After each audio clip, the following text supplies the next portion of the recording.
coming out in this cold weather and the ground's covered with snow now, we have to think about the day ahead. There's no point going out freezing and not enjoying yourself out in the woods. So proper preparation. A couple of key points are: don't drink the night before or drink when you're in the woods. Alcohol smallens your blood vessels, carrying less oxygen, less heat in the body. So don't do that. Also, hangovers and sleepy floors don't mix. Sleepy floors are hard enough as they are. Secondly, have a good hearty breakfast, high in carbs. Porridge, ready break are ideal. Bacon and eggs, that's another good one because the proteins and fats that way. But the carbs will break down slower, giving you energy through the day, both for your muscles and for your body to keep it warm. If you're a smoker, and I am, I usually take an aspirin before coming out in the cold. The cold naturally thickens the blood. Aspirin helps compensate that, keeping the blood moving to all your outer limbs and stops you getting muscle cramps. Have a good look at your kit. Make sure you choose the right clothing and the right layering system. It's not complicated, there's plenty on the market. You start off with thermals, then you go on to woolens, then you can go on to fleeces, and then outer shells. This is a waterproof outer shell, although it's not 100% waterproof. But in my bag, I've got a Gore-Tex shell, so if the wind does pick up, I'll put that on, stopping the wind getting to me. When setting up, don't put all your clother on inside the house, because you're trapping the house heat in there. That'll make you sweat. 10 minutes into your walk, that sweat will start condensing, you'll start feeling cold. Put your base layers on, get your stuff ready, and then put your outer garments on outside. You'll want to warm the clothing, not the clothing warm you. You're trapping the air from your body, otherwise you overheat. When it comes to water, we've got snow all around us today. We're going to be doing a bit of snow work in a minute, but carry some water with you. Carry warm water, keeps your bag warm, and when you take a sip, you don't have the shock of cold water in it going against your system. Your body won't want to take it in because it's already a little bit chilled anyway, so warm water makes a welcome relief. It also prevents it in real cold weather freezing before you get to even have a drink. Also, before you go actually get your base layers on, do some mild exercise. Get your limbs loosened up, particularly your legs and thighs, because they're going to be taking most of the punishment during the day. When you do these things, the day out will be a much more enjoyable experience. We're in the snow today, so it's a good opportunity to talk about a little acronym I know called COLD. C stands for circulation, clean and conduction.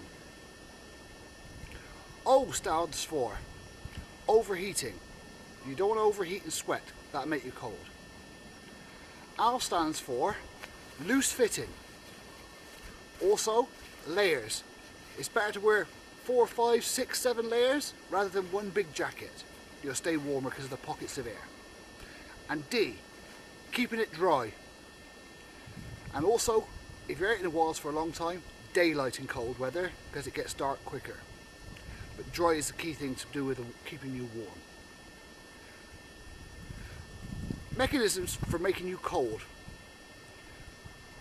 They're basically radiation, convection, conduction and evaporation. What do I mean by these? Well, radiation. We draw heat from the sun. When the sun's not there, usually in cold weather, we radiate heat. A good example is, I've been wrapped up nice and snug today. You'll see steam come off. That's me radiating heat. I put the scarves and layering system to trap the radiation in the body. That gets transferred to heat and trapped in the warm air and the layering of the clothes. So that's how you stop that. Convection.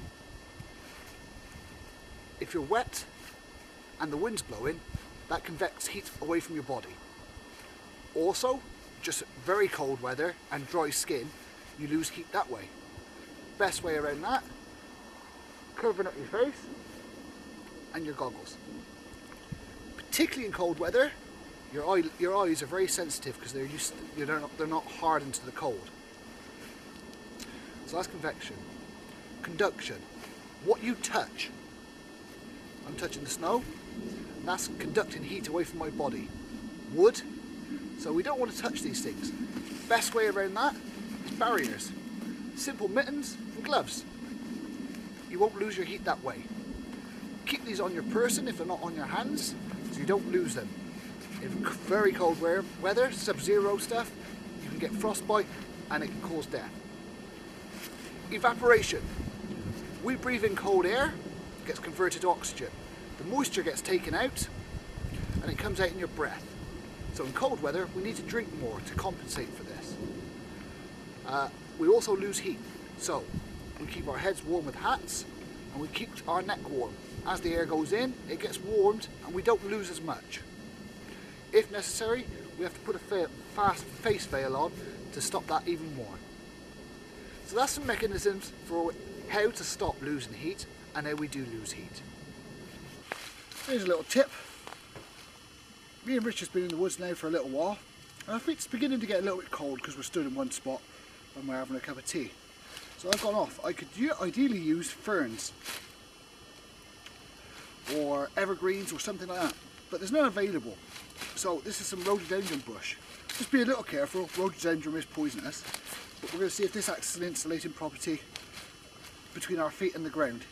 This is the difference between frostbite and frost nip in really cold conditions, or just a comfortable stand around while you're having a cup of tea. So insulation between your ground, that stops conduction. Well, we've made it out into the woods today, and we've been travelling for about an hour and a half now, and it's pretty cold, but the layering system I implemented this morning is working fine. I also, once I got outside, put a hat on, a scarf, a buffer to keep my neck warm, and some goggles. Also, while I'm moving, I prefer mittens. When I stop, I've got a spare pair of gloves if I'm using a knife. So after an hour of travelling, I'm not too hot, but I'm comfortable. And it's pretty damn cold. We're walking in the snow. We've come across this hare tracks. Now we know it's hare because these two are the front and these two back legs, when they're just hopping about, join together. And he's not in any particular hurry because he's here and there and again there. But there's a way of telling the hare track when they're not running, because their back feet join together like that and their 2 feet like that. Put it on this one, you can see the claw marks and the print of the palm of the foot. And this is going to be Badger. He's just twaddling along up this path. Benefit of the snow, can highlight the badger print.